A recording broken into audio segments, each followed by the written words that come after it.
नमस्कार, आप देख रहे हैं आवाज इंडिया, देश की भरोसेमंद आवाज। और मैं हूं इशिता चक्रवर्ती। भारतीय खेल जगत से एक ऐसी खबर सामने आई है जिसने करोड़ों खेल प्रेमियों को स्तब्ध कर दिया है। एशियन गेम्स के स्वर्ण पदक विजेता, भारतीय शूटिंग के सबसे बड़े नामों में से एक और ओलंपियन मनु भाकर के गुरु रहे जसपाल राणा अब हमारे बीच नहीं रहे। 49 वर्ष की उम्र में उनका निधन हो गया। उनके जाने से सिर्फ एक खिलाड़ी नहीं बल्कि भारतीय शूटिंग का एक पूरा अध्याय समाप्त हो गया है। निशाने पर अचूक पकड़, हाथों में पिस्टल और आंखों में देश के लिए मेडल जीतने का सपना, यही पहचान थी जसपाल राणा की। उत्तराखंड की धरती से निकले इस शूटर ने 90 के दशक में भारतीय शूटिंग को नई पहचान दिलाई।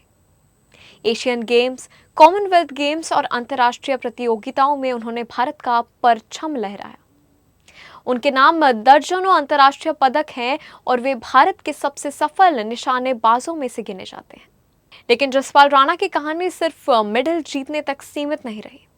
जब उन्होंने पिस्टल कोच की जिम्मेदारी संभाली तब भारतीय शूटिंग को एक नया मार्गदर्शक मिला।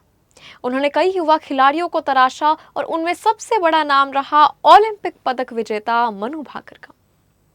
पेरिस ओलंपिक में मनु भाकर की ऐतिहासिक सफलता के पीछे जसपाल राणा की रणनीति, अनुशासन और मार्गदर्शन को सबसे बड़ी ताकत माना गया है। बताया जा रहा है कि हाल ही में जर्मनी के म्यूनिक में आयोजित ISSF वर्ल्ड कप से लौटते समय उनकी तबीयत बिगड़ गई थी। इसके बाद उन्हें चिकित्सा प्रक्रिया से गुजरना पड़ा।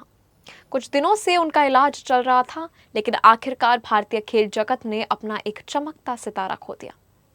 जसपाल राणा की उपलब्धियां किसी दिग्गज से कम नहीं है। कम उम्र में उन्हें अर्जुन पुरस्कार मिला। इसके बाद पद्मश्री से भी सम्मानित किया गया।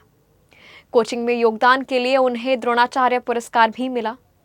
खिलाड़ी और कोच दोनों भूमिकाओं में उन्होंने जो मुकाम हासिल किया वो भारतीय खेल इतिहास में हमेशा याद रखा जाएगा। उनके निधन की खबर सामने आते ही पूरे देश में शोक की लहर दौड़ गई है। प्रधानमंत्री नरेंद्र मोदी ने इसे भारतीय खेल जगत की सबसे बड़ी क्षति बताया। खेल जगत के दिग्गजों, खिलाड़ियों और प्रशंसकों ने सोशल मीडिया पर उन्हें श्रद्धांजलि दी और उनके योगदान को याद किया।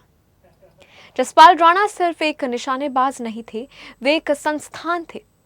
उन्होंने भारत को मेडल जीतना सिखाया, खिलाड़ियों को दबाव में लक्ष्य पर टिके रहना सिखाया और ये बताया कि चैंपियन सिर्फ मैदान में नहीं बनते बल्कि अनुशासन और समर्पण से तैयार होते हैं।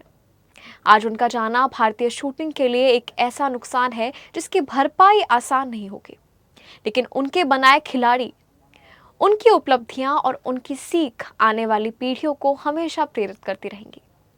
निशाने का वो उत्साह अब इस दुनिया में तो नहीं रहा, लेकिन भारतीय खेल इतिहास में जसपाल राणा का नाम हमेशा स्वर्ण अक्षरों में लिखा जाएगा। हर मेडल, हर उपलब्धि और हर शिष्य में उनकी विरासत जीवित रहेगी। अब तक के लिए बस इतना ही। अब देखते रहिए आवाज इंडिया, सच्चाई की खोज।